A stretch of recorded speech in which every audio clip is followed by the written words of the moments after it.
Picture this. It's the turn of the 20th century. Britain is, on paper, the most powerful country in the world, a global empire. But if you walked the streets of its own cities, you'd see a totally different story.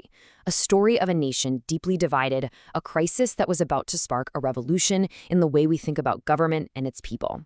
So how did this all unfold? Let's get into it. This quote from Andrew Marr just hits the nail on the head, doesn't it?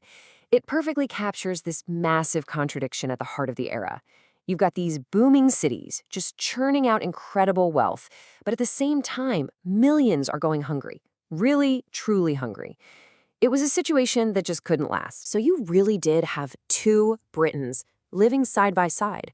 The official story, the one the empire told the world, was all about greatness, power, and trade. But the reality on the ground? Well, investigators were finding that almost 1 out of every 3 people was living in poverty. How is that even possible? What was the final straw that forced a change? Well, you might be surprised to hear that the first big wake-up call wasn't really a moral one. It was a crisis of strength, of efficiency. People in power started to realize that all this poverty wasn't just a sad story. It was a direct threat to the empire itself. It all came to a head during the Boer War in South Africa. When the call went out for volunteers, thousands of men from Britain's industrial heartlands lined up to fight for their country. But here's the shock. A huge number of them were rejected. In some cities, as many as 1 in 3 were turned away because they were just too unhealthy, too malnourished to be a soldier. This sent absolute shockwaves through the government, and that led to a really uncomfortable question for the people in charge. How on earth can you project power across the globe? How can you be a superpower if your own population is too sick and hungry to even defend the empire? All of a sudden, poverty wasn't just a social problem. It was a matter of national efficiency. You can't really fix a problem if you don't know how big it is. So the next critical step was to get past the sob stories and the guesswork and to start measuring this crisis like a science. This is where guys like Seabohm Rowntree came in. He was a real pioneer. His argument was simple but revolutionary. If you're serious about fighting poverty, you need cold, hard data. You have to measure it. No more relying on charity or just assuming you know what's going on. And his most groundbreaking idea was this: the primary poverty line. He literally sat down and calculated, scientifically, the absolute bare minimum income a family needed just to survive.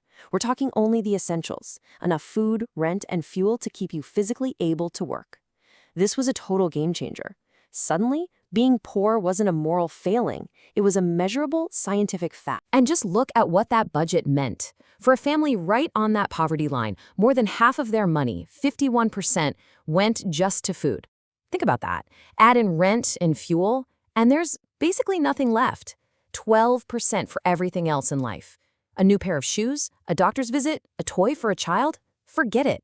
This wasn't living, it was just scraping by. Now this kind of hard data, this undeniable proof, was exactly the ammunition a new kind of politician needed to challenge decades of thinking about what the government should or shouldn't do. And that led to this huge philosophical battle.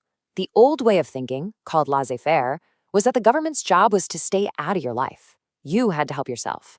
But these new liberals came along and said, hang on. They argued that real freedom isn't just freedom from government rules. It's freedom from poverty, from hunger, from being insecure. And to get that, the state had to step in and create a safety net. And the champion of this new cause was the fiery chancellor, David Lloyd George. When he brought in his famous people's budget to pay for all these new ideas, he didn't pull any punches. He called it a war budget. He was literally declaring war on poverty. This wasn't just accounting for him, it was a moral crusade. So, armed with this new philosophy and all that data, the Liberal government, which had won a massive election in 1906, just went for it. They unleashed a wave of reforms that laid the very first bricks of what we now call the welfare state. And wow, the pace was just incredible. Look at this timeline. In just a handful of years, bam, bam, bam, one major law after another. They were tackling the problem from all sides, helping kids, taking care of the elderly, protecting workers, and creating a cushion for when people got sick or lost their jobs. So what did this all mean for real people? Well, it meant that for the first time, the state helped pay for school meals, so kids wouldn't be too hungry to learn. It meant the very first state pensions, so growing old didn't automatically mean being destitute. It meant minimum wages in the most exploitative industries. And it meant a national insurance plan, so you wouldn't lose everything if you got sick. They were trying to build a net that could catch you, from cradle to grave. Okay, so that first pension was just 5 shillings a week. That sounds like almost nothing, right? And, well, it was. But that little sum wasn't the point. The real revolution was the principle behind it. For the very first time, the government was officially saying, yes, we have a responsibility to look after our elderly. That was a radical idea. So these reforms were obviously a massive turning point. But were they the magic bullet? Did they actually solve the problem? Let's take a closer look at what really happened. The biggest change, without a doubt, was the shift in thinking. Britain went from a place where poverty was seen as your own personal problem to solve to a place where it was seen as society's collective problem. That's a huge, fundamental change in the contract between a country and its citizens. However, and this is a really big however, it wasn't a happily ever after story. These reforms didn't cure poverty. In fact, things got more complicated. The cost of living shot up, meaning that little bit of extra help was quickly eaten away.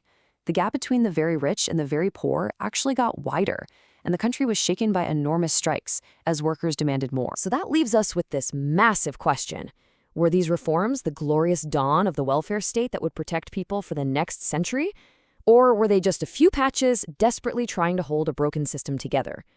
The thing is, the events of 1906 to 1914 didn't end that debate. They started it. And honestly, it's a debate we're still having today.